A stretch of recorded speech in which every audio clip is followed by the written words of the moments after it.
Welcome to the Real Talk Sports Show. I'm your host, the Minister Jonathan Simmons, and we welcome you to another broadcast here of the Real Talk Sports Show as we broadcast to you just south of the ATL. That's right. I want to put the shades on so I can see the comments properly in social media. Listen, I want to thank all those of you actually listening and watching us on demand or on the replay. We appreciate you so much for doing that. Appreciate all you guys that tune in and check us out each and every week. If you want to find out more information about the show, we ask you, please, ma'am, please, sir, follow the show at Real Talk Sports, the number 7. You can follow me personally at Minister J Sim. That's Minister J, just the letter J, SIMM. Please check us out there. And listen, if you got any great sports stories yourself, you want to bring them on the air, we'd love to have you contact us. Hit me up on via email, jsimmons@realtalksports.net, or simply give me a call on the cell, 678-410-9833. Remember, and those of you watching on YouTube, you already know, we're on YouTube. Please, as you can see on the screen, follow us anywhere on social media. That means anywhere, IG, Twitter, wherever you're at, Twitch, Real Talk Sports, the number 7. Also, you can subscribe to our channel. Go on to Real Talk Sports TV, hit that button, subscribe and hit the bell, bing, and you can follow us and you'll get all of our notifications when we be on the air. So please, man, please, sir. Oh, I want to say a big shout out. We have reached 600 followers on YouTube. So that means we're just 400 followers away from the magical 1,000 subscribers, I should say, that allows us to actually monetize our YouTube broadcast. So we're excited. And we look forward to making that next step to get to that 1,000. And like I said, again, we can be one of the real live, what do you call them things, influencers, I guess what you call them. Is we want to be influencer too. Well, speaking of influencer, you know, guys, when we do this show, we bring on one of the most beautiful women in sports talk, radio, and TV. And she is back from doing something she hasn't had to do in a couple of years. She has now officially transferred her crown onto a new Miss America International. I'm talking about the one and only queen herself. Tree Dolman is back in the building. Welcome back. Hi, thank you. See, I got so excited that my camera went off, everything. Look, guys, I want you guys to just look at how beautiful the queen is. Now, she is all the time, but look, where's Stevie Wonder's song? Isn't she lovely? Thank you, Jonathan. Thank you. I missed you guys last week. Scott, which we missed you. You got me singing on the show and everything. See that? Well, also, when we have a queen, we also bring on a champion. Not one, but 2-time Super Bowl champion. He is a member of the Fort Valley State Sports Hall of Fame. He played over a decade in the NFL, and he's an all-around good guy. The one and only, number 38, Tyrone Poole is in the building. Sir, welcome back. How we doing, everybody? Hello, Miss Tree. How you doing, Jonathan? Hello, everybody watching and listening. Let's go. Man. Hey. Hey, so Tyrone, I'm going to go back to the full screen of Tree one more time because you know her guy, Mr. Todd. I don't know if he's going to make it to the broadcast because he says, "Oh, Tree, you look like an angel." Ah, thank you, Todd. That's so sweet of Todd, you. you gonna make it, sir? I hope you're gonna make it. Well, Tree, while we have you on, please tell us a little bit about where you not necessarily where you were, but the whole ceremony transferring over the crown to the new queen? Yeah, so I just got back from California. I was at the Miss America pageant. As many of you know, I had my reign for 3 years due to COVID, even though it's technically supposed to be a 1 year reign. And it was so nice to meet the contestants that were vying for the title. And the pageant was really a really good pageant. When I did my farewell walk, it was very emotional. When I woke up that morning, it was very emotional not having my husband there. And I was holding back tears the entire time I was doing my farewell walk. Of course, I had a section in there for my husband where I was talking directly to him. The dress that I wore was a purple wine color that he'd selected the night that I won the crown. And I just wanted to make sure that I honored him and just thank him for his support and his love, because without him, I would not have competed for the title, and having his love and support just meant everything to me. Well, we certainly appreciate you, and we are so happy to have you back with us here on the Real Talk Sports Show. And as you can see, Todd is, he's overwhelmed himself. And matter of fact, Tyrone, the beauty is so strong. I got to put my shades on. You're so kind. I'm gonna go to the big screen here, so you look at that. Look at all that beauty there. See, Tyrone, look, we framed it just right. We have all that beauty right between me and you. Isn't that beautiful? There we go. But they say a rose between two thorns, huh?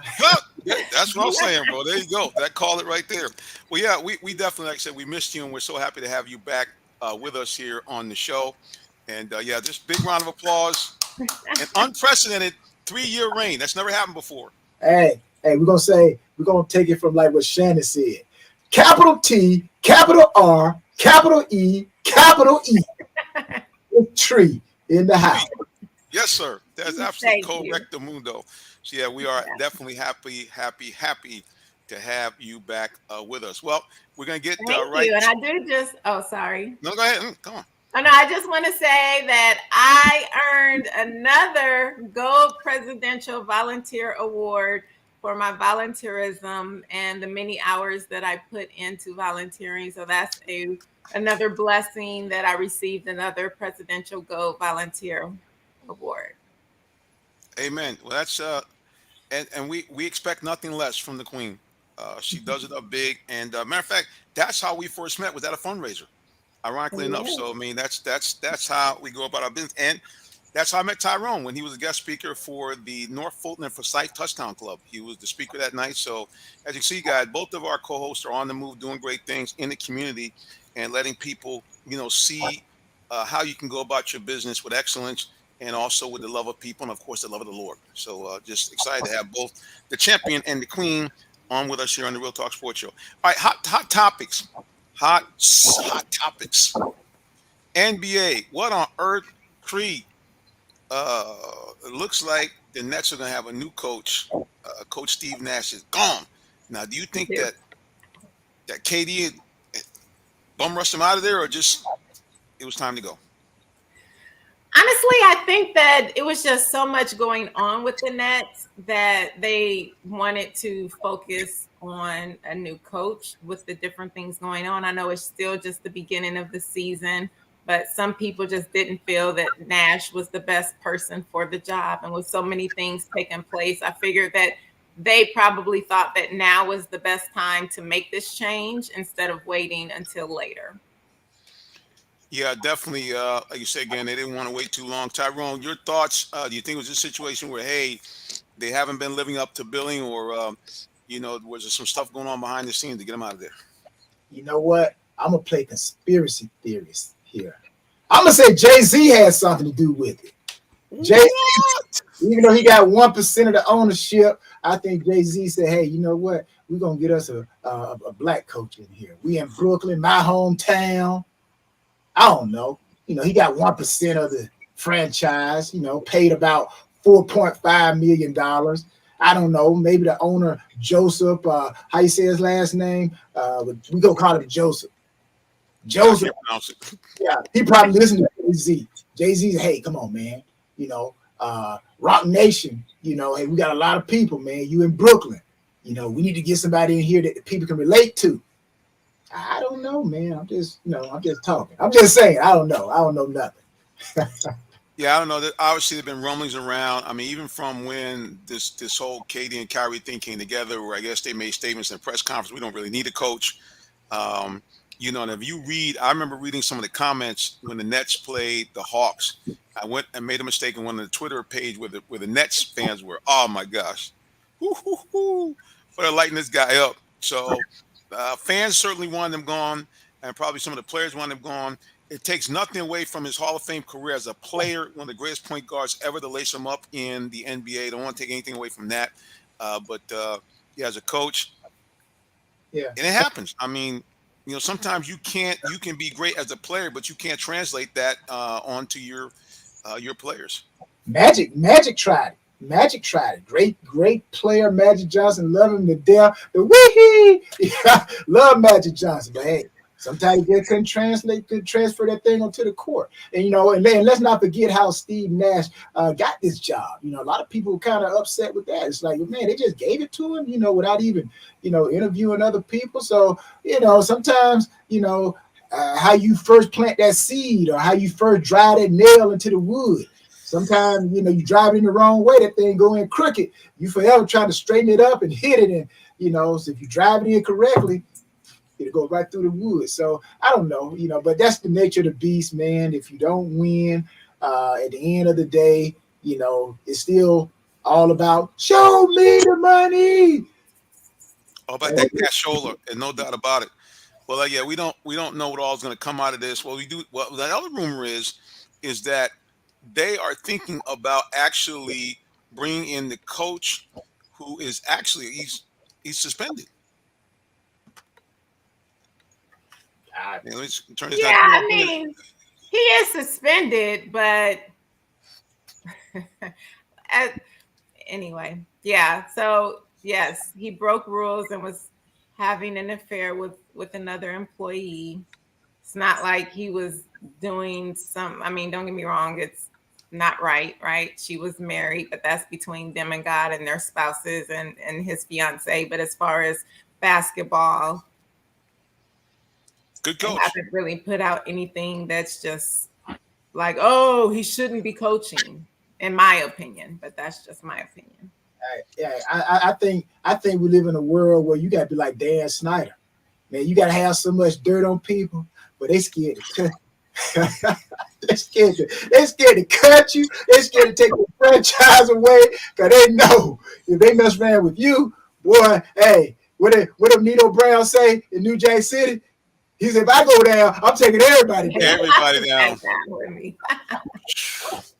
Yeah, I mean, at the end of the day, I mean, they've already talked about what kind of compensation. The Celtics are happy because they would not be obligated to pay him the rest of his salary they had on the contract. So evidently, it's going to go through. I guess the biggest question is the NBA going to bring him in this season, or we have to wait till next season. So that's going to be buzzing around, I'm thinking, for just a little bit. So we're going to see what's going to happen there down in Brooklynville. But the bottom line, Steve Nash is out, and they're going to be playing with their interim coach. And speaking of basketball and out, what's up with the Lakers? I mean, that team looks bad. I mean, what's going on with those boys? I mean, what can we do to fix that tree? You got any suggestions to help out the Lakers? They look terrible.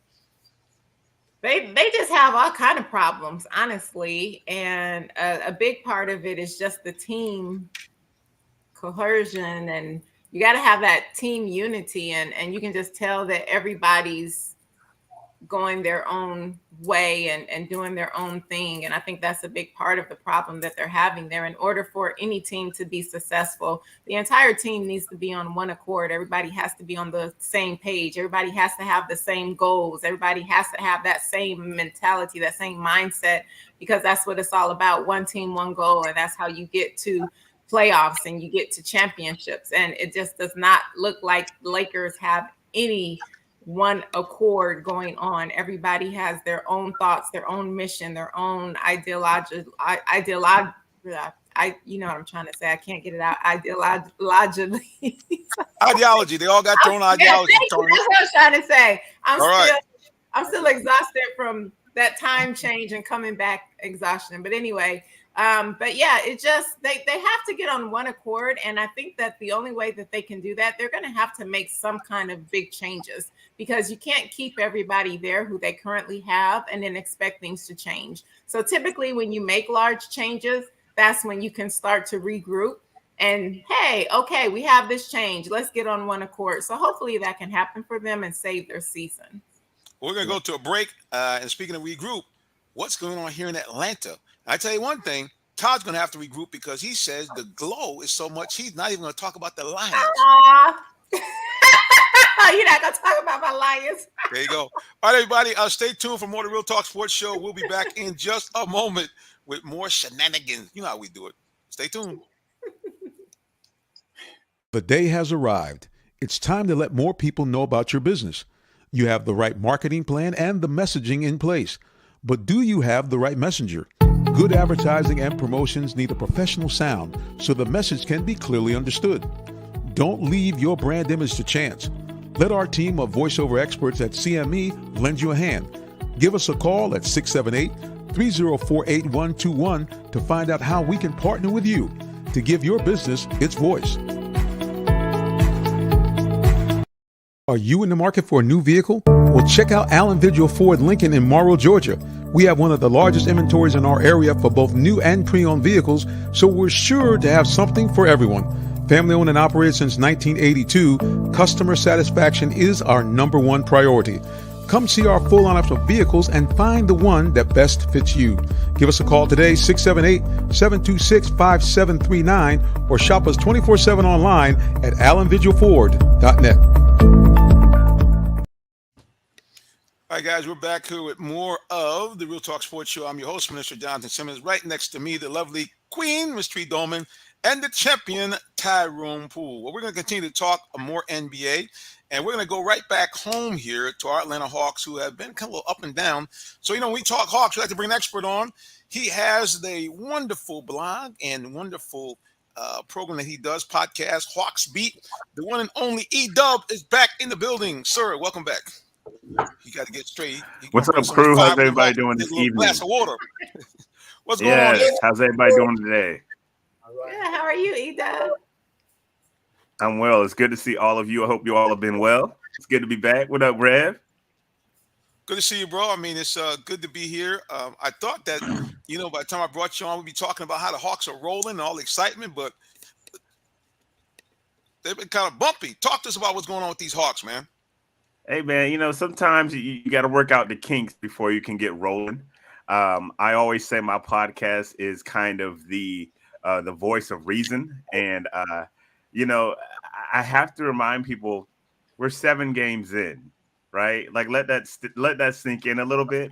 Like, DeJounte Murray has played 7, not even 10, 7 games with the Atlanta Hawks. So it's going to be a learning experience, A guy that I trust in this business, Steve Smith, said it's going to take at least 20 games for those guys to get a comfortable working relationship together. And so, I think you're just seeing a little growing pains. I think they'll be fine.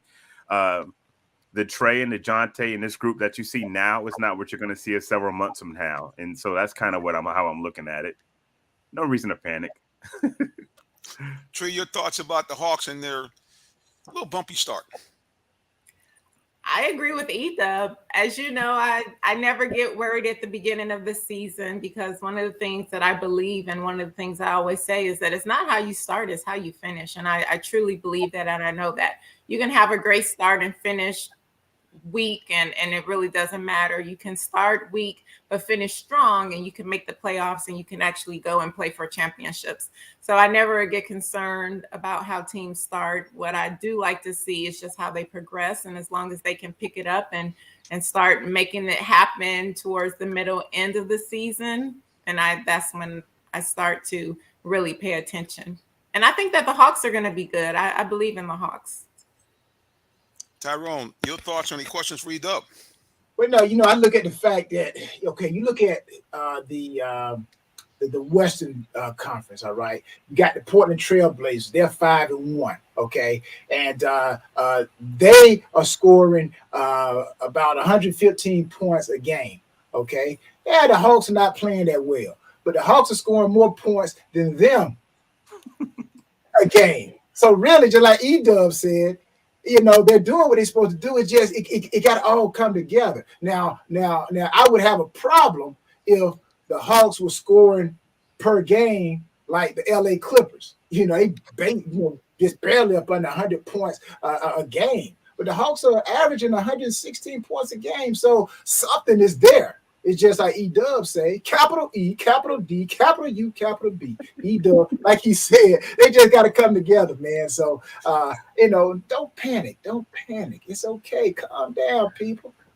Yeah, I have a the house question, is definitely Edub. not on fire. The house is definitely not on fire. I saw some fire Nate McMillan tweets last night, and I was like, "Whoa, it's a little early." I mean, it's a little early for that.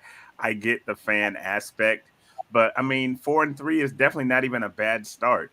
There's definitely room for improvement. Offensively, they're still clicking and ticking. Like they haven't reached their potential.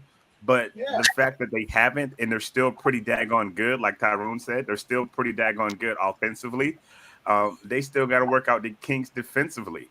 Right now, they're ranked 25th defensively, which is not good, but it's okay because there's room for improvement. So if you can kick that thing up to like maybe 15 or 18, a top 20 defense, and keep the offensive sustainability where it is, you're going to be cooking with grease. Yeah. I have a question for you. From what you've seen so far out of the games that they've played, what has been promising that you feel that they will improve on, but something that you've seen now that it just makes you think, I like seeing this. It's only going to get better with time. I really like Nate's rotations. I like how pretty much on every minute of the game, you're either going to have Trae Young or DeJounte Murray out there. And I like that. I think once DeJounte gets a more comfortable feeling with that second unit and can play it with a little bit more aggression, I think they're really going to be rolling. Traditionally, Nate runs Trae the first and the third. He plays them all that whole quarter. And DeJounte gets the second in the fourth quarter. So at all times, you're going to have an all-star point guard out there. Of course, there's room for defensively that they have to fix, but that is one thing that I've liked. I've even liked the new guys. I've liked the Holiday brothers, what they've brought defensively to this team. I think there's a lot of intangibles. I hated to see my guy Kevin Huerter go, but they had to get some more defensive acumen in there, and I'm okay with that. And I like what I've seen out of the Holiday guys, and I really like how Nate is running this offense as far as the rotations.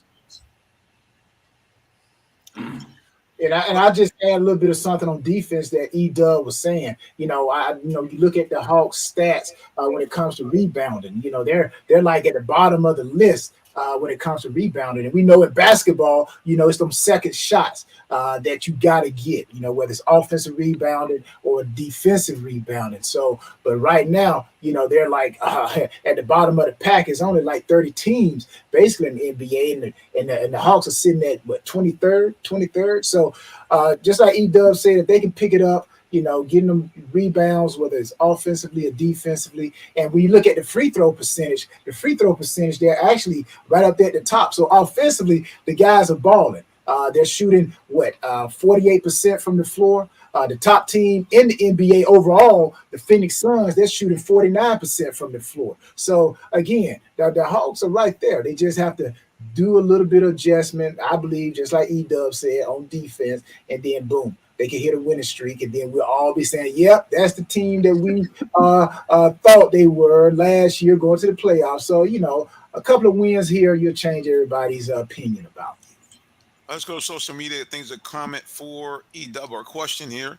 Our man Todd says, hey, let me ask the guest, the Hawks last year, let's be honest, they tanked. I don't know what he means by that. What have you seen this year that they are not going into the tank again? I've been saying the coach ain't getting the best out of Trae. So clearly Todd is he's unhappy with Nate, as a lot of Twitter world is. What's your thoughts, E-Dub?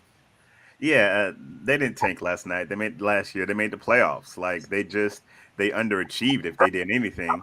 They definitely didn't tank because tanking teams don't make it into the playoffs. They made it into the playoffs. They got beat, but they made it into the playoffs. As far as getting the best out of Trae, that's a tough one. it depends on where your loyalty lies. A lot of people always are going to put the blame on to the coach. Um, I like to kind of give it a little bit of halfway. Last night, Trey wasn't his best. Trey had 10 assists, but he also had 10 turnovers. And I'll just say this: Trey Young will be the first one to tell you that he didn't play a good game last night. And that's just me knowing I've covered the kid ever since he came into the league. Trey Young would tell you he didn't play that well last night. So a lot of people love to put, whenever Trey has a bad game, they love to put it on Nate. Oh, Nate didn't do this, Nate didn't do that. Listen, it's 82 games. You're going to have bad nights. You're going to have bad games. That is the nature of the business, you know. So I don't like to fall on that too much, but I understand where the passion comes from. I like to kind of be a little bit more middle of the road, but when Trey Young has a bad night, he kind of has a bad night, you know, and that's just kind of what it is. Everyone has bad nights.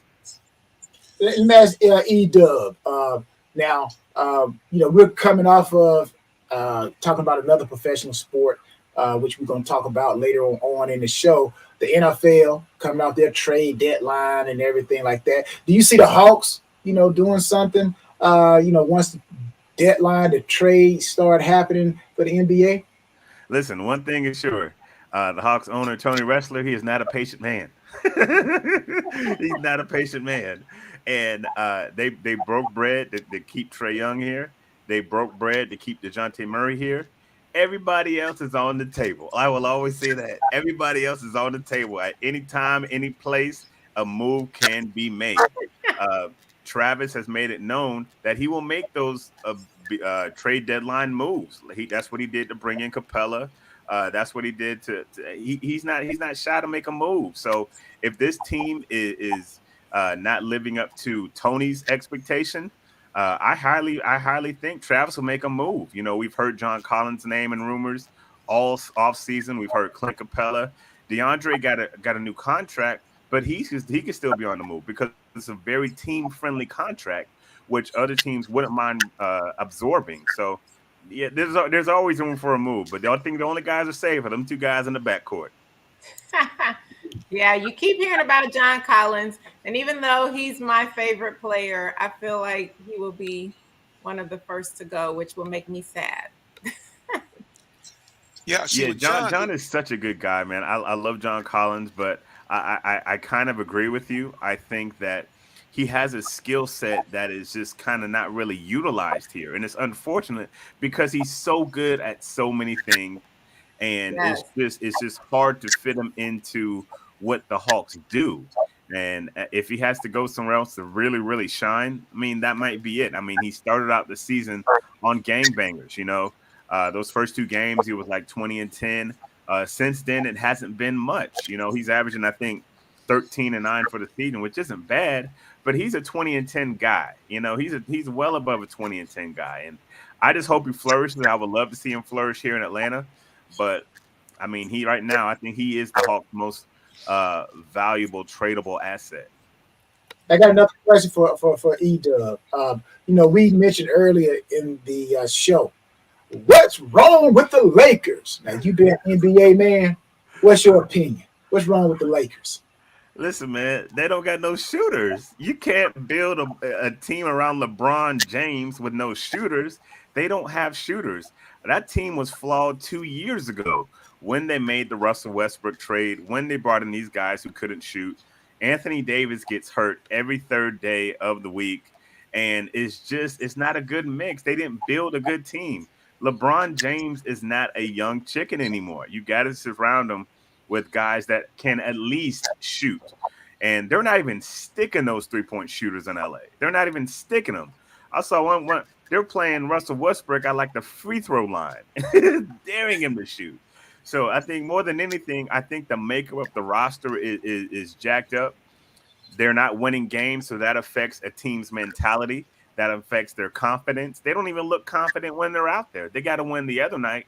And I was happy for my guy, Darvin Ham. I pulled for him. I pulled for all the African-American coaches. But that team is flawed. That's a nice word for bad. It's a bad team, bro. I mean, and Westbrook looked like he's just saying, man, I'll do anything to get out of here, man. I was watching him. He won't go in the team huddle. The guy's shooting and his whole body language is bad. I mean, they're going to have to do something with that guy. Now, as far as the Hawks, I'm just going to say one last thing about the Hawks. The Hawks is not so much about gelling and this and that. Two things they do or they don't do. Number one, they did the first game, they stopped. They worked the ball around and they got the ball to John Collins where John Collins could be John Collins. They didn't have him posting out in the 3-point range. They had him doing some cuts. He was able to go to the basket. He was fully engaged. They gave him the ball early and often. And you know how it is. You got to feed the big man, let him eat early, and then they'll play right the whole game. After that first game, it's like they forgot all about that. I see, especially last couple of games, I've seen a lot of this. The old Trey coming back, just dribble. Everybody's standing around watching him. So I'm just saying, I know it's early, but they got to tighten up. And it's interesting because Nate always gets the blame for that, And after the game, Nate will say, "We didn't." He'll say everything you just articulated. He will say that in the press conference. He'll say, "We didn't move the ball. We settled," which means when you say you're settling, that means you're not moving the ball, i.e., you're not getting the ball into the post, and you get it into the post, you can even kick it back out. The ball isn't moving. It's not moving, and the gotcha is. Trey is so talented, he can get away with that stuff a lot of the times, to be honest with you. He can get away with it, and then people don't say anything, and then when he can't get away with it, it's Nate's problem. So it's kind of a tricky dichotomy that we run here, right? Like the chicken or the egg. But you definitely need to get John more involved. I think he can do so many things well. And I don't know, man. We'll see. And I say this, like I said earlier, DeJounte Murray has only played 7 games as a Hawk. Nate McMillan has only coached DeJounte Murray 7 games as a Hawk. So Nate's still figuring things out. Like everybody's still figuring things out. So, there's no room for panic, but there's definitely room and definitely holes in this team for it to get better. All right.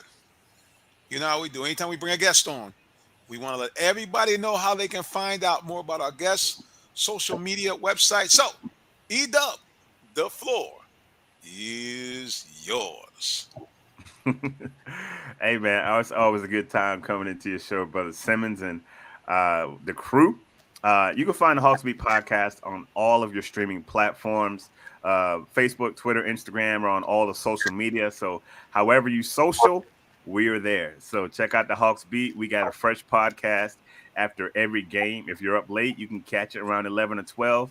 Go ahead and subscribe. You get that notification every time we drop. We do about 100 podcasts a year, and we get down with the get down, man. So check out the Hawks Beat podcast to get your Hawks information, and we greatly appreciate it.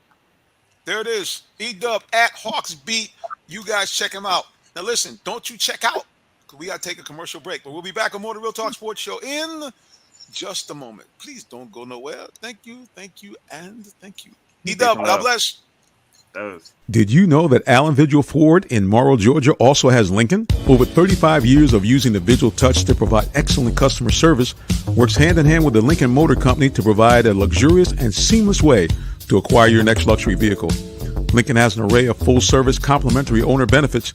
These benefits include hospitality partnerships, service pickup and delivery, all which can be accessed through the Lincoln Way app. You can even contact the 24/7 concierge to have someone assist you. Come and see our great inventory of new and pre-owned Lincolns today. Call 678-364-7345 to make an appointment with one of our brand champions or shop 24/7 online at allenvigillincoln.net. All right, guys, we're back here with the Real Talk Sports Show. I'm your host. Down at the bottom of the screen, Jonathan Simmons. Right above me is the lovely Miss Tree Dolman and the champion, Tyrone Poole. All right, guys, yeah, so I guess I have to just sit down and be quiet and just wait for the Hawks to get it together and just slow my roll and don't get excited. Remember, it's only 7 games. But they better not be playing like this at game number 14. I'm just saying, I'm going to be acting a fool. Again, you like E-Dub said, offensively, they keep it going and they just make a few tweaks here and there. And again, I just highlight the fact that they are scoring points. Okay, the number 1 team. I talked about the number 1 team in the Western Conference, but what about the number 1 team as far as record in the Eastern Conference? All right, the Milwaukee Bucks. What, they're undefeated, and the Hawks are scoring more points than them. So again, it's just a few things here and there, and they get on a winning streak. And like I said, people will forget about it. But hey, this is why we have sports, so people have something to talk about when they wake up, drinking a mojo, drinking a coffee. They gotta have something to talk about. All right. Well, like I said, that's we all got our opinion, doggone it. But yeah, I just again, when I see a guy like John Collins, and you look at all the ratings that they do in the NBA, he's always ranked in the top 5 at his position. The guy's an outstanding player. He's a good teammate. So far he's excellent image here around the city. Just like I said, the press loves him because he's articulate and kind of good guy. He's actually a spokesman really for the team. Normally they kind of go to John Collins if they kind of want to ask those tough questions. So I just think they give the guy the ball in a place where he can be himself. Those years when he was 2010, yeah, it was a pick and roll and letting him play above the rim, not him posting up for threes. I mean, now to his credit, he's actually become a pretty good 3-point shooter. But I'm like, hey, let's get some more. What's the old thing they say all the time? Pace and space. Let's move the ball around. Let's get it to some of our guys because we got some guys that play over the rim. We got him. We got Jalen Johnson. We got Okongwu. We got some guys that can get up. This new kid, AJ Griffin. I want to see some of that. I mean, the half court's important, obviously, especially when you get to the playoffs. But to get these wins in the regular season, man, you got to move that ball. I mean, you got a young team. I'm like, to me, to some degree, I would be just like the old Celtics and Lakers. You get the rebound, everybody running. Let's go. Make these older, bigger teams catch us. I'm just saying. Yeah. That's all I got to say about that, darn it. You do have to move the ball, but I do just want to say, when you're saying you don't want to see John out there shooting threes, he's actually a very good 3-point shooter, and his percentage with shooting the threes is actually very good. And he's shot many 3-pointers that has helped the Hawks get wins and score. So I just want to give him his props, only because as a big person myself, we don't go out in the 3-point. We stay in the post that's personally where I need to stay. Okay. I'm not a 3-point shooter. Yes, I can make a couple out, but I'm not going to shoot a lot of those. But when I see a post player working hard, you can tell that he really worked on that part of his game, and he can shoot from many different angles. And so to see his percentage and to see him make big key shots during key moments in the game, that's the only reason that I want to make sure that I give him a shout out and say that I actually like seeing him out there shooting the 3. Yes, we have other 3-pointers as well, but the fact that he can be added to one of those keys, I think it helps spread the defense and it helps, like you say, with moving the ball. Oh yeah, don't be wrong. I don't want to take anything away from. That's what I was saying before. This guy really, and that's why, I like him, because he basically said, you know what, I'm going to, even though I'm above the rim player, I'm going to do whatever it takes, or whatever the coach asks me to do and make an adjustment. I'm just saying that to me, his strength is that inside, the slash, the pick and roll. And I'm like, hey man, let's just play the guy's strength. I mean, yeah, it's great that he can hit the 3-pointer, and it's good to know in the clutch he can do it. But I'm like, to get him to be a consistent scorer, let me put it this way: whether he shoots 3-pointers or not, I need John Collins taking double-digit shots a game. I can't have 4 shots, 2 of 4, 3 of 8. I need him taking anywhere between 12 to 15 shots a game, because if he's around the 50% shooter combined, that's going to get you, with some fouls, some free throws, and get you close to 18, 19 points a game. And his rebounding has been great. I mean, he's had last couple of games, I think he's had double-digit rebounds. So I mean, I got turn him loose. I got something for you. Okay. Not changing the topic, but adding something to the topic. Still talking about the NBA. Who will fix their problem first? Okay. The Hawks, who are 4-3, or the Golden State Warriors, who are 3-4. They're giving up. If you talk about defense, their defense just as worse as the Hawks. They're giving up 122 points a game. So even though they're scoring 118 points a game, they're giving up 122 points a game. So who's going to fix it first? The Hawks or the Warriors? That was easy. The Warriors. The Warriors going to fix it first? Give it up for the Hawks already. The Hawks not going to fix it. You didn't say who's going to fix it. You said who's going to fix it first. Yeah, I'm saying still. You saying the Hawks won't fix it first? I'm like, but yeah. No, the Golden State Warriors are going to fix it first. Yeah. Well, I got faith in the Hawks. The Hawks, come on, Trey. Come on, Trey. Come on, Trey. I'm betting on you, baby. Come on, Nate. Come on, Nate. Come on, Nate. Let's fix it. Let's fix Look, it. I want to see him fix it. I especially want to see him fix it because I'll mention it again.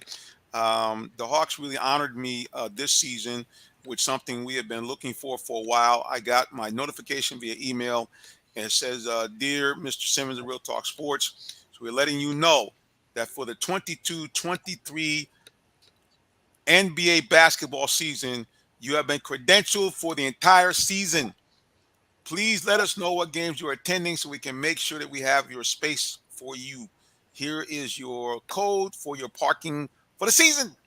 So, yeah, I definitely want to see the Hawks play very, very well. Very, very exciting. First time we've had that for an entire season from any team. So, yeah, just excited to see that. But, yeah, I just want to see them play well. I mean, it's a team that is a very talented team.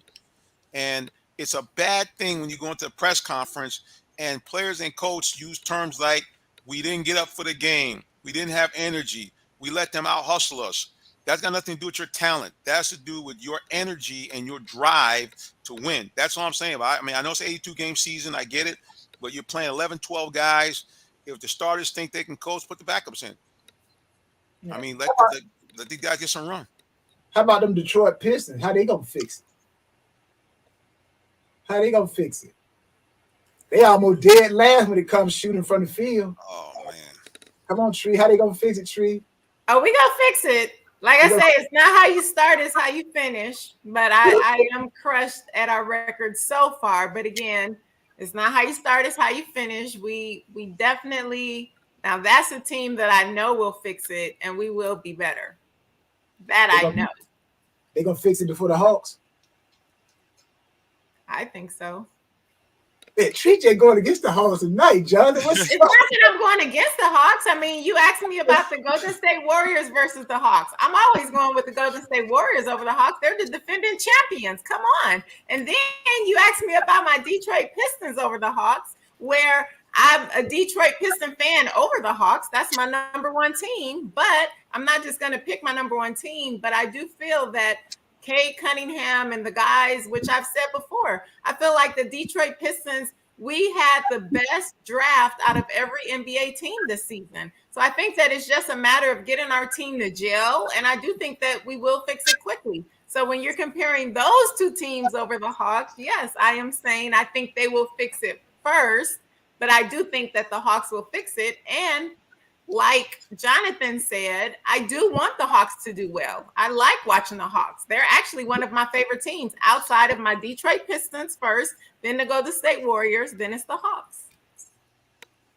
See, you got the team she loved, bro. You know she ain't gonna she gonna yeah, you already knew that was gonna happen. That was her two love teams. She like them Warriors, and you know she ain't saying nothing against them Michiganders.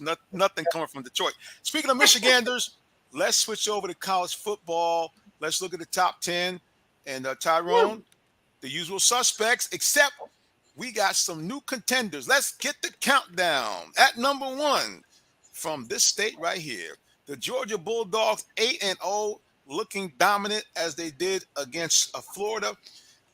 They have 30 overall points. The Ohio State Buckeyes are actually tied for second with shock of shocks, the Tennessee Volunteers. The team that's got, to me, the best fight song in the nation. And number 4, rounding out number 4, guess who? The Amazing Blue, the Michigan Wolverines, coming off a big victory over their arch rival, Michigan State. And speaking of that, Trey, I'm going to go right to you, Trey. Michigan against Michigan State. I mean, how pleased were you about that? And there was some fisticuffs after the game or something went on. What do you think about all that stuff with your Wolverines? Yeah, can I just say that breaks my heart. I understand that the game is physical. I understand that you may not like the other team, and that helps you go out and play tough.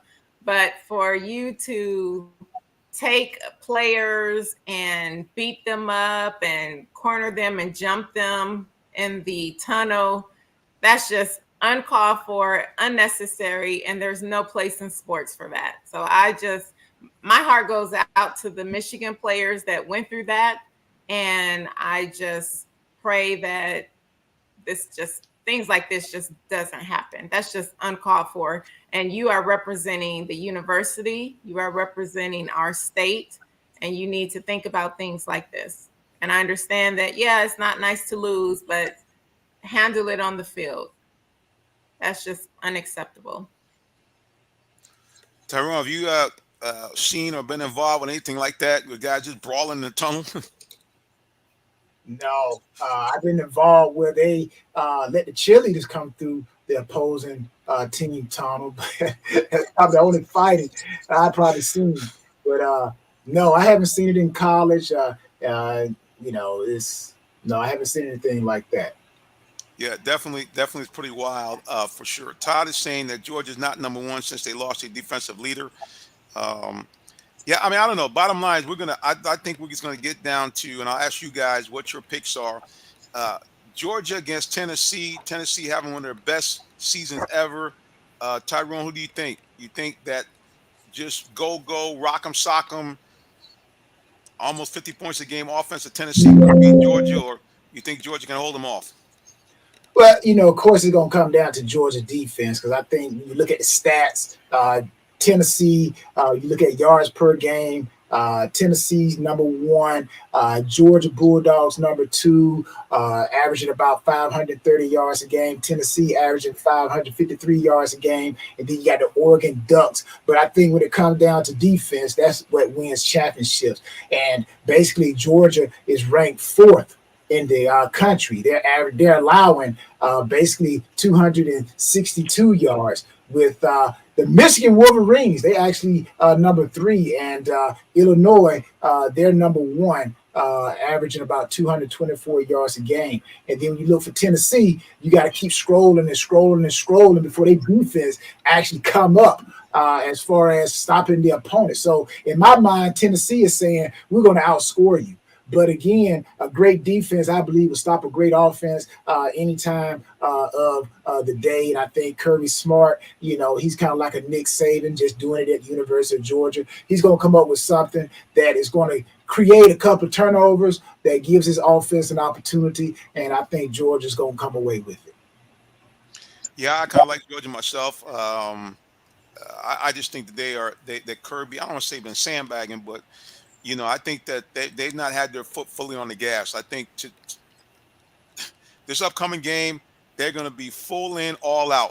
And you're going to see probably the best performance that you've seen out of Georgia this year. I still think Tennessee's going to make a game of it. Anybody's thinking there's going to be a blowout or somehow Georgia's going to run them out of the building, you're wrong. And Georgia's going to have to weather, Tennessee's specialty is hit you hard and fast early. So we're going to see in that first drive, can Georgia contain them? Because that's normally what Tennessee does, man. They hit you. They do that no-huddle offense. They try to gas you quick. So we'll see what happens. Todd says he was talking about the Michigan thing. Yeah, that's true, Todd. That actually a couple of guys got hit over the head with helmets. So there are charges that have been pressed by several people, and police are involved. But Todd is contrary, and he thinks that Tennessee will win this one big. Oh, Tennessee wins big. Okay, I would say that Tennessee definitely has a lot of momentum right now. I do think that momentum ends this weekend when they come into Athens. And I think that the Georgia Bulldogs, I think they will end the momentum. Yeah, listen, I went just for a Georgia Tech game, and they've recently made additions to that stadium, so it seats almost 90,000. Yeah, going up playing between the hedges, man, that's nothing nice. I mean, it just is a phenomenal atmosphere, and they're going to be stoked when Tennessee gets there. So, yeah, I look for the Bulldogs to win this one. I've actually put a small wager on the line for the Bulldogs to win. So we shall see if the preacher will be able to retain his small dollars. I bet all of a dollar. So we're going to see what happens. Tyrone, what are your thoughts about that? I think you mentioned it. You think that Georgia's going to win because of their defense. Oh, definitely. Again, it's not just a cliche. Defense wins championships, and we see it all the time. You get these runners, and they're running through the offensive line, and they get to that second level of the defense, and then they're thinking they're getting ready to get into full stride, and they take the arm off the ball, and that's when they get tackled. The ball pops out. So I just think Georgia is an optimistic defense, and plus the stats don't lie. The stats don't lie. Again, both teams are pretty much equal when it comes to looking at the numbers moving up and down the field. Yeah, Tennessee is scoring maybe a touchdown better than Georgia, but again, turnovers can happen at any time.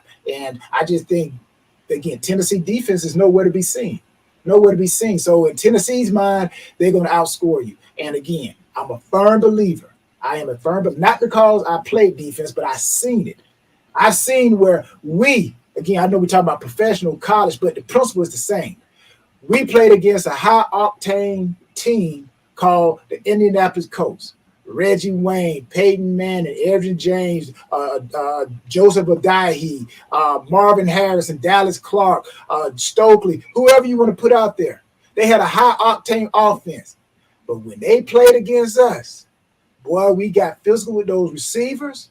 And man, look at here. Peyton started pumping the ball. And Richard Seymour and them came breathing down his throat. So I think the same thing going to happen here against Tennessee. Georgia, they're going to make their corners get physical with their receivers of Tennessee. It's going to throw off their timing. And I think Georgia's going to offensively, they're going to run the ball and, just give Stetson Bennett an opportunity to, really play quarterback. So, again, a great defense will stop a great offense any time of the week.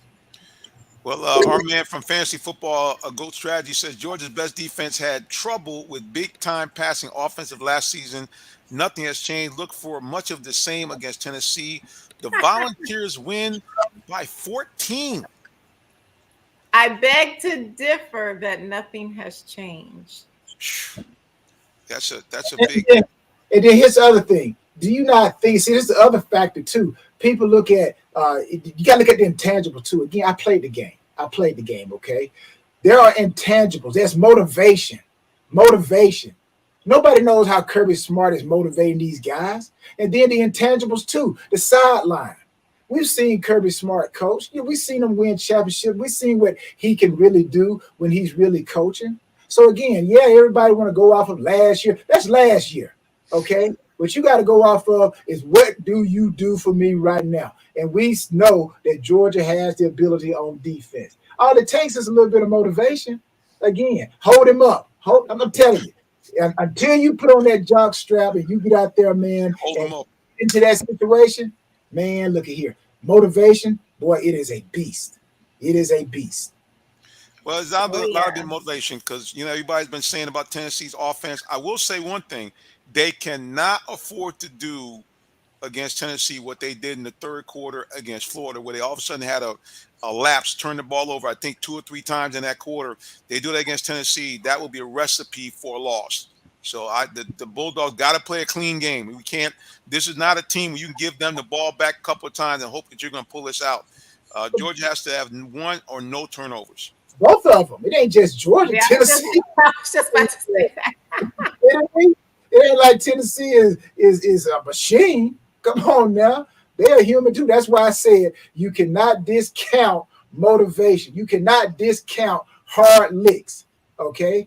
Yeah, they're protecting the game, but still, you know what? A couple hard hits here and there on their quarterback, and he gonna be looking to get rid of that football. Okay. So again, I understand Georgia, like you said, got to play a clean game, but Tennessee got to play a clean game too. Oh, no doubt. And their quarterback is a guy that has not been hit much, great speed. So it's really, they're going to be a challenge for Georgia, any defense, but especially for Georgia's defense, because they're strong in areas that Georgia has had a little trouble. They've had trouble on the deep balls. We saw that again, even against Florida when they kind of slacked off. Now, again, they kind of took the foot off the gas, and they're not going to be doing that against Tennessee. So it's going to be what we want. Number 1 against, I know they're tied for second, but number 1 against number 2, those are always must-see TV games. We know back about a decade ago, Michigan and Ohio State had one for the ages. And they just, it came down, I think the final score was like 46-39 or something like that. It was just a magnificent game. We've seen Georgia against Alabama, in the championship game a couple of years ago, just epic overtime game. So I'm thinking you're going to see a really, really great game. Let's go to our fantasy football. GOAT Strategy says, are Tennessee's wide receivers comparable to Alabama's wide receivers for last season? If so, much of the same thing will happen to UGA for the Tennessee wide receivers. So Yeah, I don't know. Oh, wait a minute. I got something real good. Todd said he'll buy a new Escalade. Well, Todd, here's the problem. If you're gonna buy something, you have to buy a Navigator. I'm a Ford man. Okay. I'm a See that Ford right man. there? See that right there? I already let you know Todd ain't trying to buy nothing because he already told you the wrong. Yeah, you got to. Yeah, all right. That's his disclaimer. He gonna say, I said an Escalade. You gonna say, no, we only sell Navigator. Oh man, my fault. My fault. Right. I said Right. an Escalade. There you go. So Todd, we don't peep you out, bro. We don't peep you out. Yes, like I said, it's gonna be great stuff. And really, this year in college football is very, very interesting because you have a lot of teams that are playing at a high level. A lot of teams undefeated. Let's go through the top 10. As we mentioned, Georgia #1, Ohio State and Tennessee tied for #2, Michigan all alone at #4, Clemson and Alabama for the first time in a while, both out of the top 4 right now. Clemson at #5, Alabama all the way down at #6. The Big 12 says you might strip us clean, but we ain't gone yet. TCU is undefeated at 8-0. Oregon, remember Georgia handled them in the first game of the season. They haven't lost since, 7-1.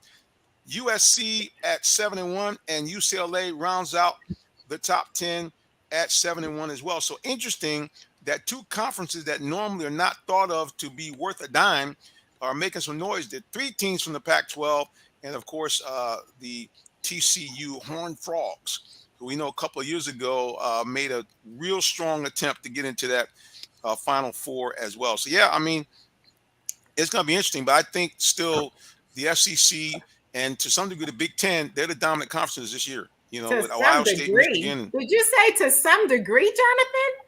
Yeah, I said to some degree. Jonathan, read the top 4 teams again for me, please. Oh, here we go. Can you read the top 4 teams? I'm going to read them again for you. Okay. We have Georgia, Ohio State, Big Ten. Tennessee, Okay. and Michigan. Big Ten. And you said what? To some degree. Like, come on, give us our respect. Okay. That's all I'm saying. Put some respect on it. You have not one but 2 teams. It's not to some degree. We have 2 teams in the top 4 that are undefeated. Give us some respect. That's all. Okay. Let me put some respect on it. Let me get back. Ohio State, the Big Ten and the SEC this year are the 2 dominant conferences in college football. That's more like it. That's more like it. I got to give you your props because, as Tyrone pointed out, Illinois is the #1 defense in the country, and they're ranked number 14, also at 7-1. And Penn State right behind them at number 16 at 6-2. And let's not sleep. Speaking of the SEC, how about Brian Kelly? After people saying, "Why did you leave Notre Dame to go to LSU?" He's got them Bayou Bengals playing well, 6-2. So yeah, it looks like I said, the SEC and Big Ten are dominant in college football this year. I like Michigan and Ohio State. They're the same. Like on defense, they both can stop the run. They can play very well against the pass, but they're kind of like opposite when it comes to the offensive side. Michigan, when you look at the rankings, as far as what they're able to do running the ball per game, passing the ball per game, Michigan can run the ball, but then when it comes to passing, they struggle. Ohio State, they're okay when it comes to passing the ball, but when it comes to rushing the ball, they're not that dominant. So it's almost like they're polar opposite, coming out of that situation. Both of them playing the same conference, same. So it's going to be intriguing to see when they go up against one another. Will Ohio State throw the ball to try to beat Michigan? Michigan, they're going to try to run the ball, but both of them got good defenses. Now, you can have a great defense, and this is what's going to have to happen going back to that Georgia-Tennessee game for a quick moment.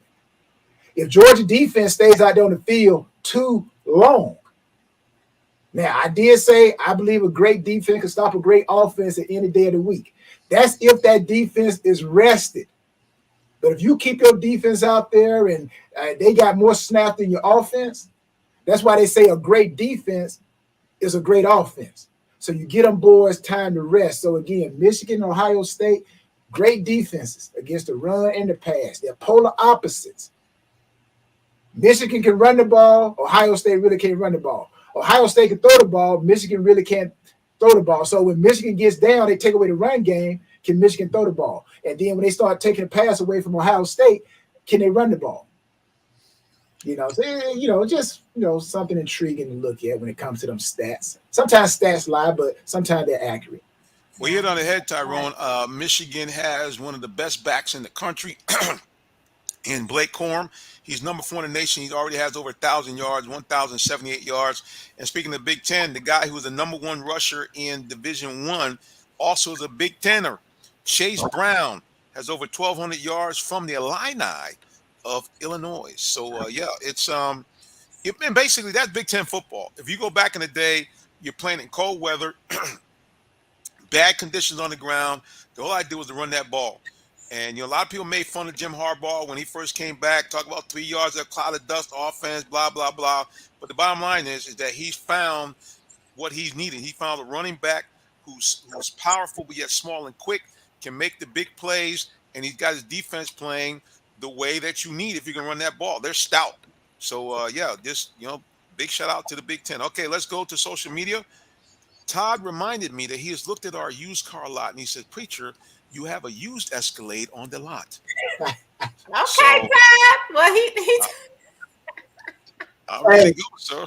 Hey, Todd ain't fooling nobody. He don't win in Google. Took him too long to answer, man. He don't win in Google the cars, used cars. He probably saw the Escalade.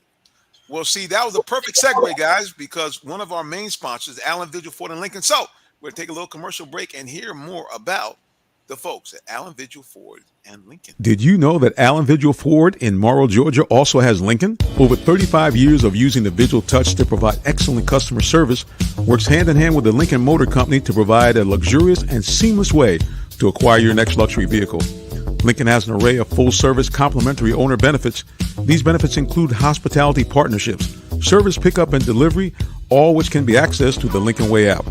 You can even contact the 24/7 concierge to have someone assist you. Come and see our great inventory of new and pre-owned Lincolns today. Call 678-364-7345 to make an appointment with one of our brand champions or shop 24/7 online at allenvigillincoln.net.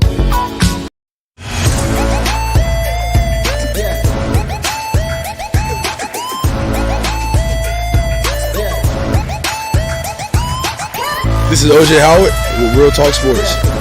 What's up, guys? This is Tim Tebow. You're listening to Real Talk Sports. This is Charles Woodson. Let me grab the mic. You ready? This is Charles Woodson with Real Talk Sports. Hey, it's your boy JB Smooth with Real Talk Sports.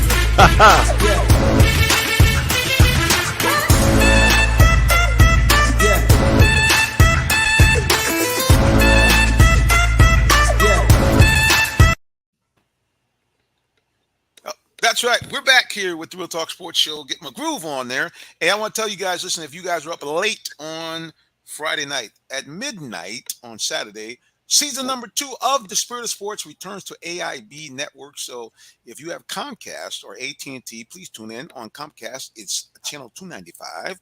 Or on AT&T, it's channel number 6. And we've been giving you some of the stuff that we've been able to cover for both on and on the field, on and off the field. So check out The Spirit of Sports. That's Saturday at midnight. That's season number 2. All right, let's go back to social media here. And, there's my page. Okay, Todd is saying, first let me do this. Mr. Football, Vincent Turner says, please ask Ms. Tree about the Lions. He said, go Falcons and go Cowboys, because he's a big Cowboy fan.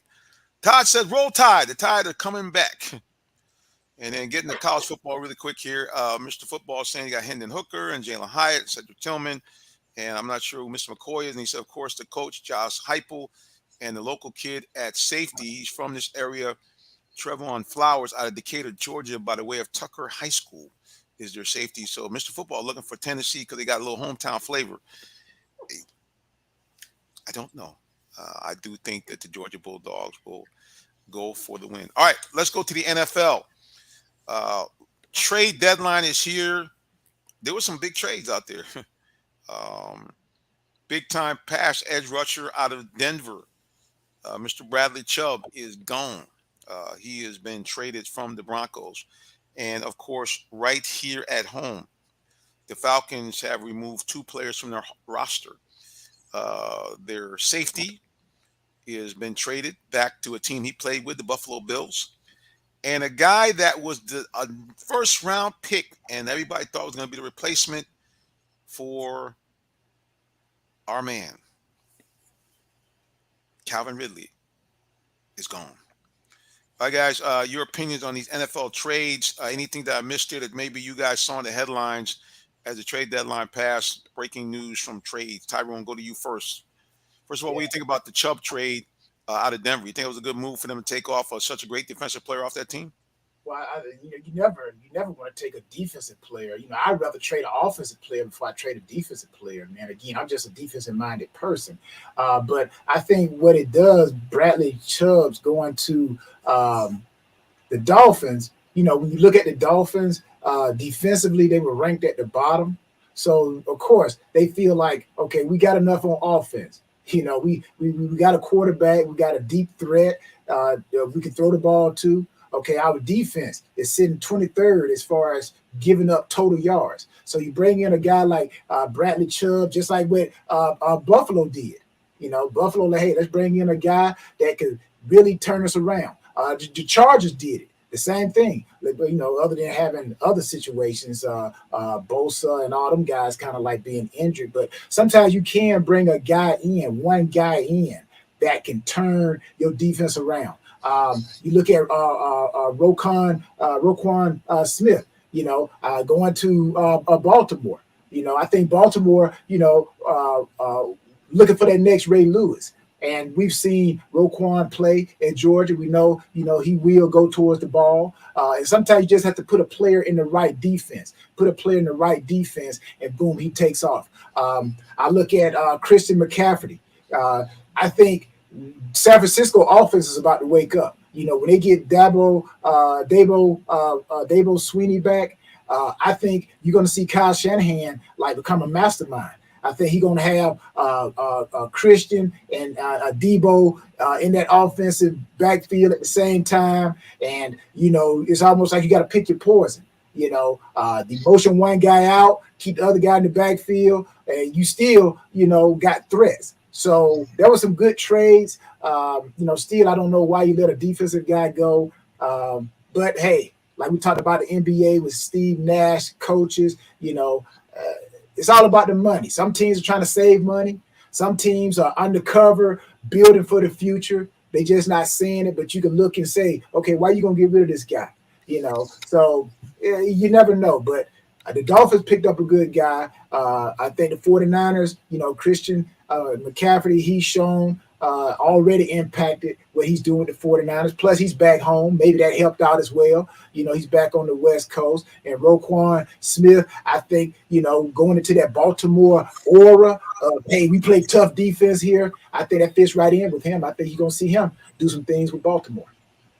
Those are definitely some big moves. Tree, we had a guy from your team, top player, T.J. Hawkinson, gone. What do you think about him going to an actual rival within the division, the Vikings? Yes, that was interesting to me that he went to the Vikings. I think it's a great move for him.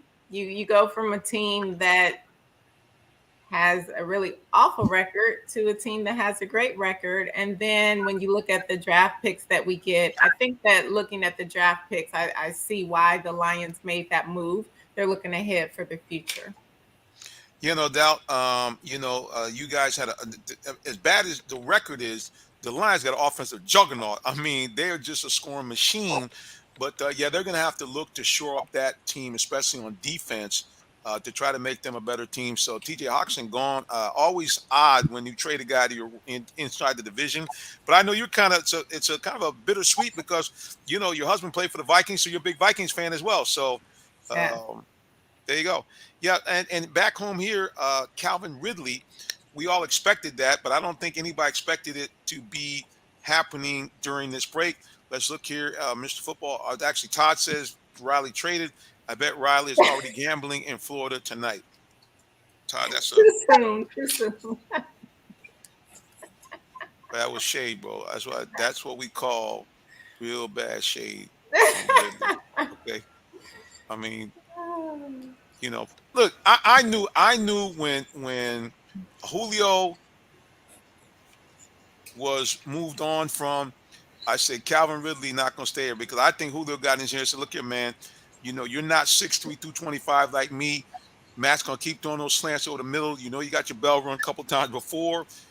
So it's up to you. And Ridley was like, all right, let me think of something.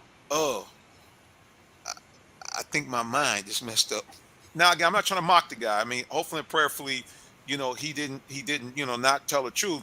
But it's just odd that we find a guy in some kind of gambling scandal, and maybe people could say, well, hey, that's what happens when you're really not in your right mind. You make bad decisions. Whatever it is, Calvin Ridley is gone. I don't think the Falcons really got it. Was kind of a complicated trade with conditional picks, but the bottom line, he was a guy that was rising as being potentially one of the best wide receivers in the NFL.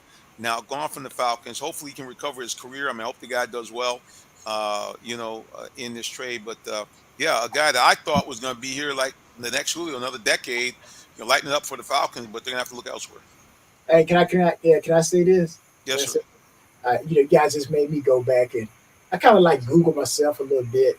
And I remember when I got traded. All right, so I'm gonna read you guys what they said. I got drafted by the Colts. I'm gonna say the Panthers, first round, and then Bill Polian, who came from Buffalo, came to the Panthers.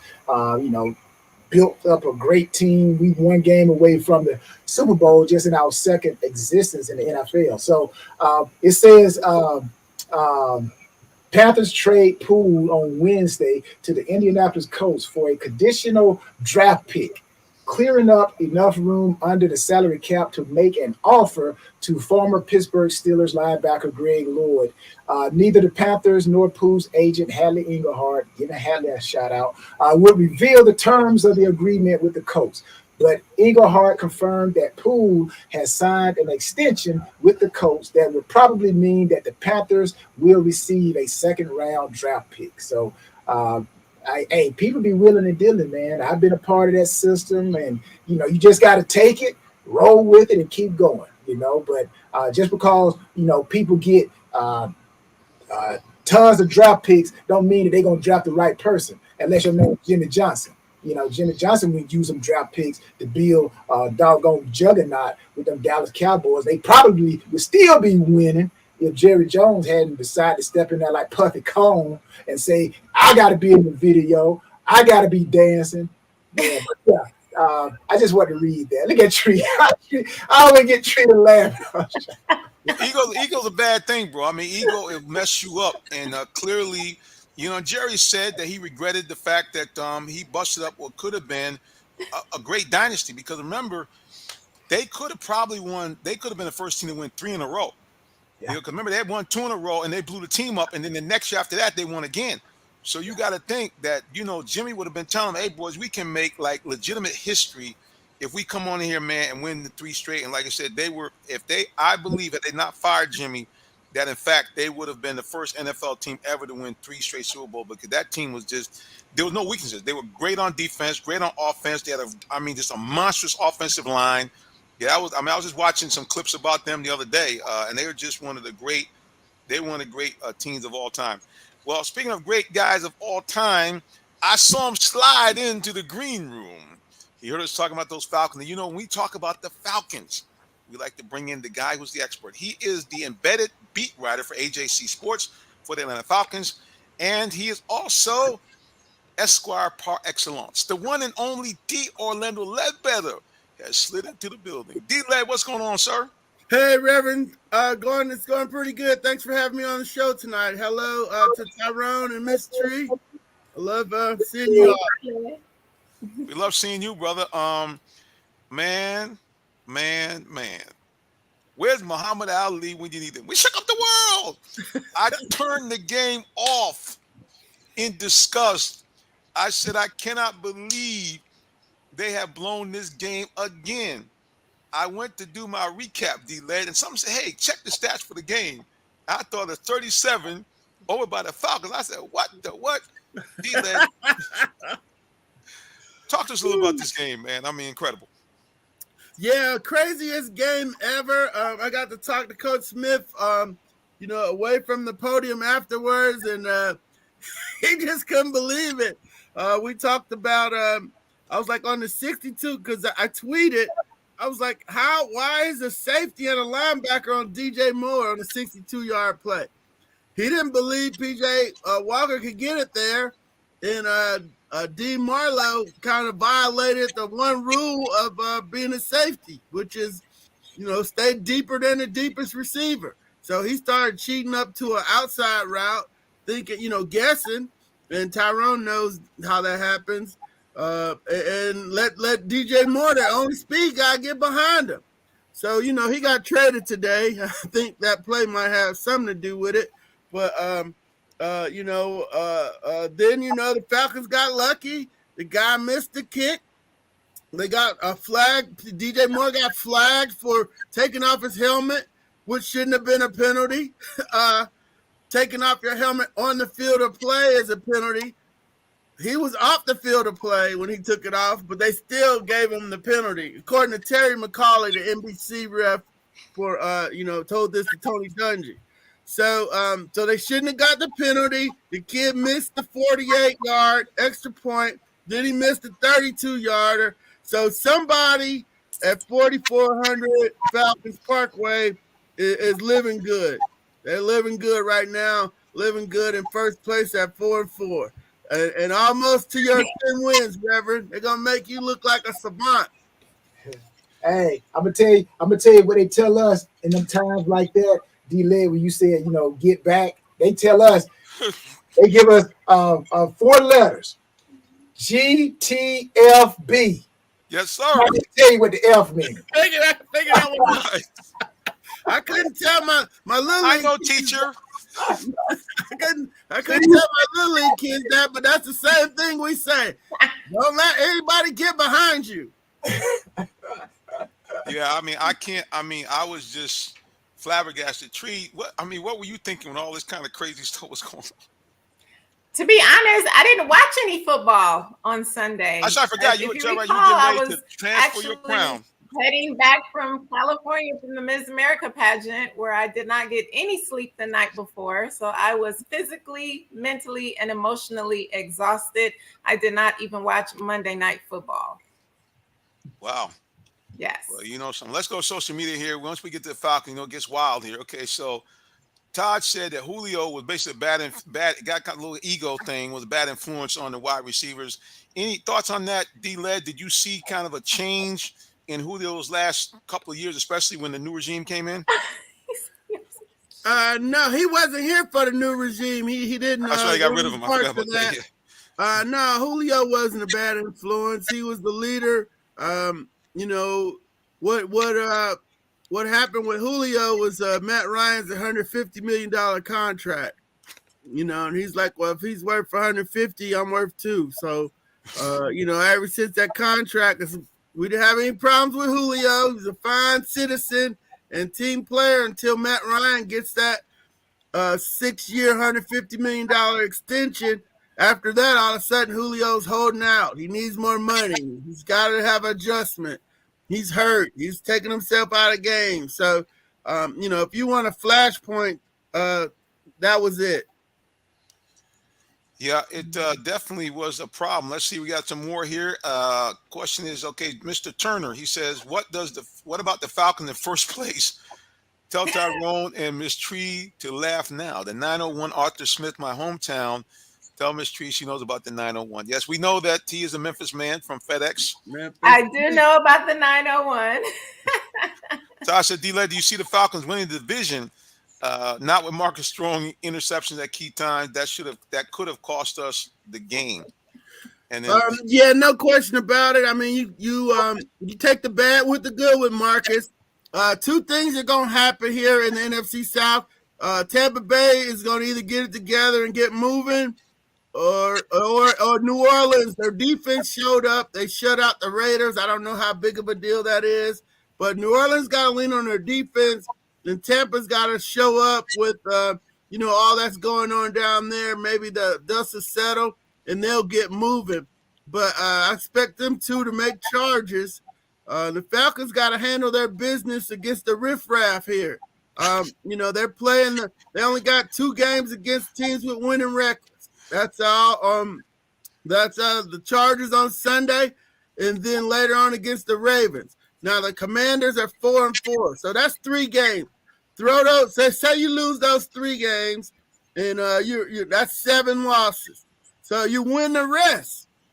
You win the rest of those games against the Carolinas, the Bears, and the other riffraff in the league. Then that's 6 more games.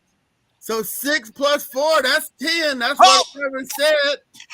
And that's 10-7. I'm thinking that might get you in the playoffs. That might win the NFC South. The Reverend's got 10, and he's gonna they're gonna make him look like a genius if they handle the riffraff. Yeah, I got Tyrone choking over there. See, I'm gonna tell you something, D-Led. I was trying to lay low. I wasn't gonna come on here and act a fool.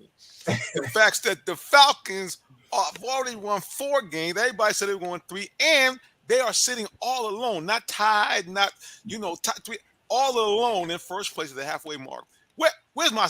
I'm almost like Dion. Where's my theme music? I don't want that. I want my sign from the Queen. You have to sign up, Queen. Okay, so here's your sign. Let me get it close up. God, dog, look at all them boxes. Yes, but see, this is the thing. Yes, the Falcons, which I give the Falcons their props. They are in first place at 4-4, right?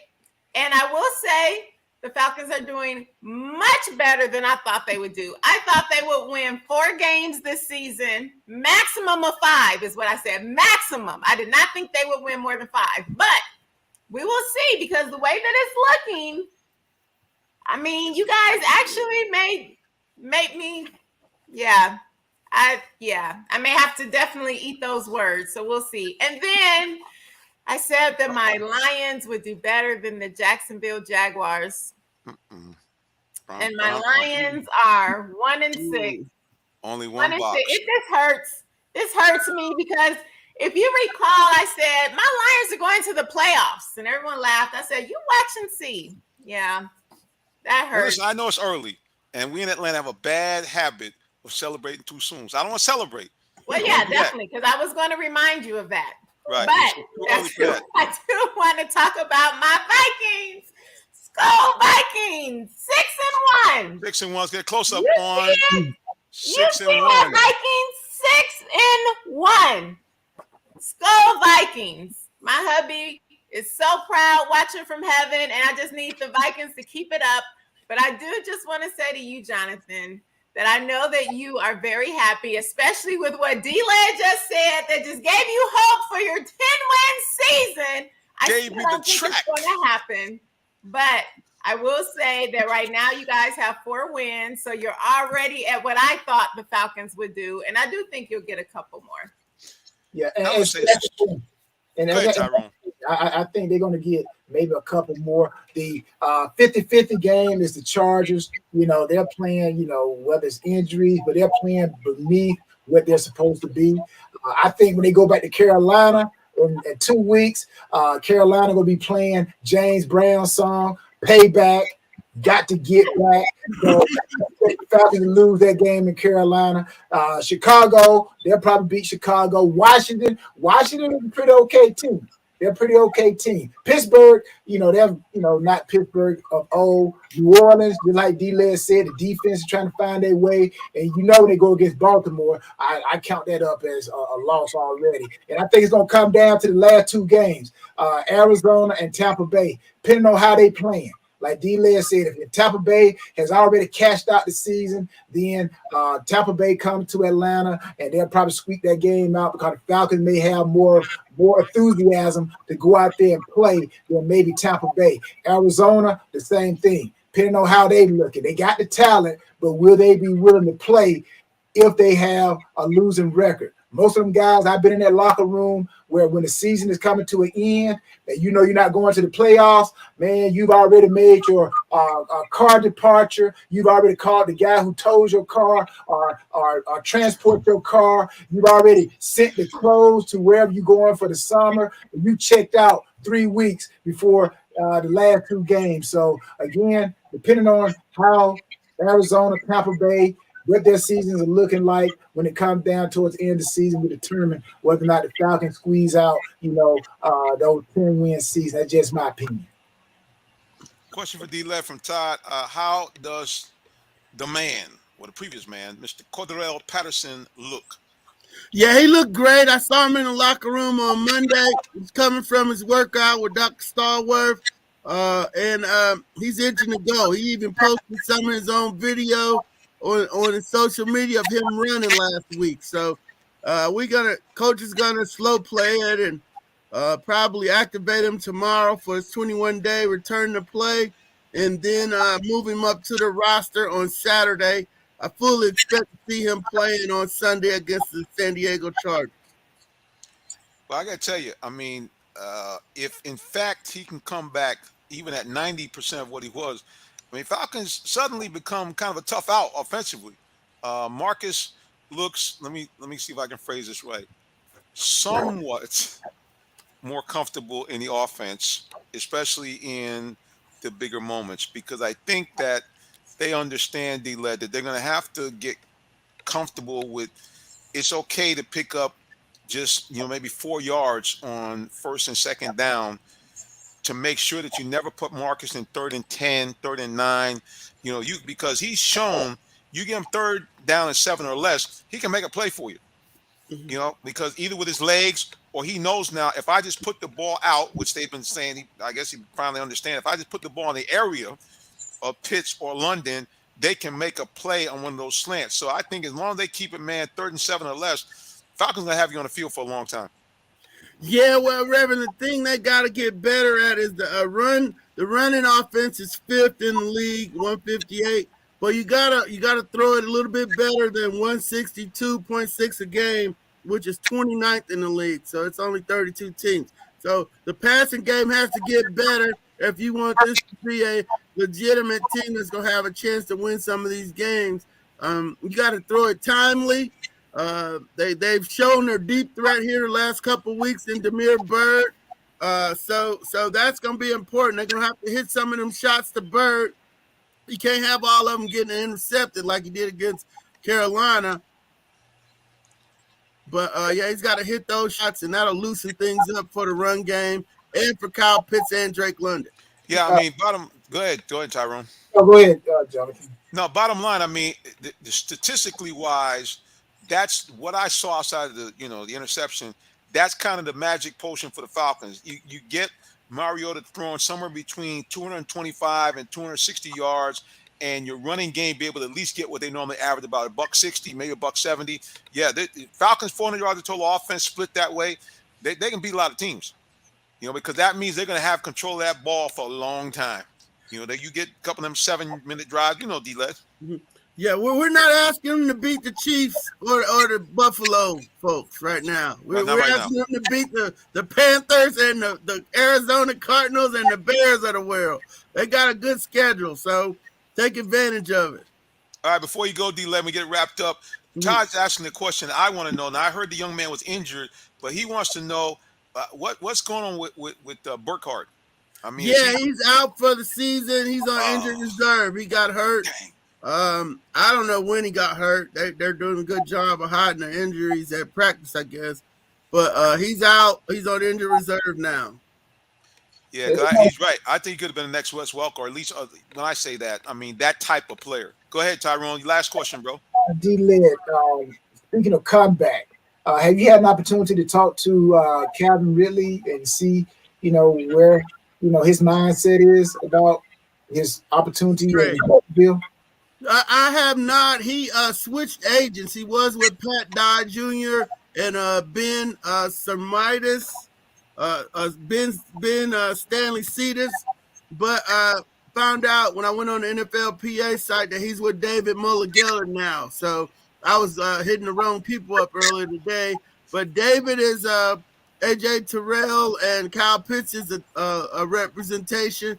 So we are efforting to get to Calvin and do an update on him with his, if people want to know how he's doing first, and then they're excited for him to get a chance to start his career back up with the Jacksonville Jaguars. So we're working on that to get the fans up to date on Calvin's situation.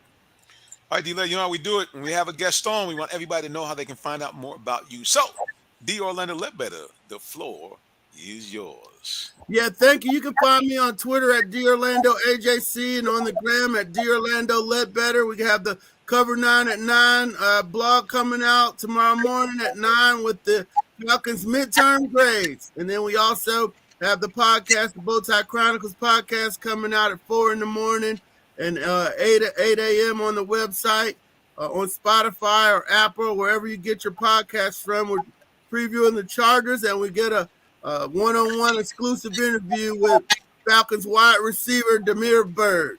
Thanks for having me, Reverend. I appreciate my time here on Real Talk Sports. D-Lad, as always, we appreciate you, sir. And you know we can't let you go until we get a little bit of the... Yeah, there we go. D-Lad in the building. Yes, sir. All right, D-Lad, appreciate you, sir. All right, Mr. Tyrone Poole, the floor is yours. Capital T, capital Y, capital R, capital E, capital E, capital E, Pool at 38, all social media. Man, Tyrone got to spell everything out this week, but he's making sure everything got to be spelled out. Tyrone Poole, appreciate you, sir. All right, the queen, the floor is yours. Hello, everyone. You can find me on all social media. Well, I need to change that. So I am on Instagram at Purple Diva 13. I'm on Twitter at the Purple Diva 13. And I do just want to say that now I am preparing for my nonprofit organization, Making a Better Me's turkey giveaway. We are giving away 200 turkeys this year. Last year we gave away 100 turkeys with a box with all the trimmings and all the sides, and the kids get a drawstring bag with different goodies in it. This year, we're giving 200 boxes away. So if you would like to sponsor or donate, please go to makingabetterme.org and donate for our turkey giveaway. And you can be a blessing to some families during this Thanksgiving holiday. That's makingabetterme.org. Let's see if I have that. I thought I have that somewhere on here. If not, just remember, guys, makingabetterme.org. Okay? Yeah. All right. Queen, we appreciate you as always. All right, guys, I'll get to that screen. Okay. I don't know where I am. I'm lost in space.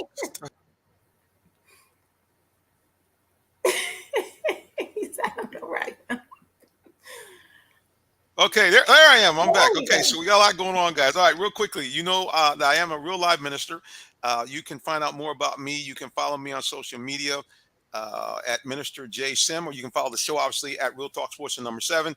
Before I get out of here, I just want to encourage you guys, if you do not know the Lord Jesus Christ, your personal Savior, please, man, please start to get to know him today. Why? Nobody loves you like Jesus, and he did the ultimate thing. He died for your sins. So if you repent of your sins and believe that he died for your sins and rose from the dead, 2 magnificent things happen. Number 1, you become a citizen of the kingdom of heaven. And number 2, you become an adoptive child of God with all the rights therein. That means you now can go to the creator of the universe, like a loving parent. Ask him for anything that you need or desire, and he'll grant it to you according to his will. And number 2, if and when you die, you go to that spectacular place called heaven, where there's no pain, no pandemic, no bad people. You never get old. You never die. It's sunny all the time because the glory of God illuminates the whole kingdom. And you avoid that unhappy place called hell, where all the things that are in heaven won't be in hell. It's dark, it's stinky, it's painful, and you're cut off from God, Jesus Christ, and all the people that love God and love you forever and a day. I don't know about you, but I like option number 1 instead of option number 2. All right, guys, we have to go. Until the next time we see you again, God bless you, and have a wonderful rest of your day or evening, whichever may apply. So long. Bye.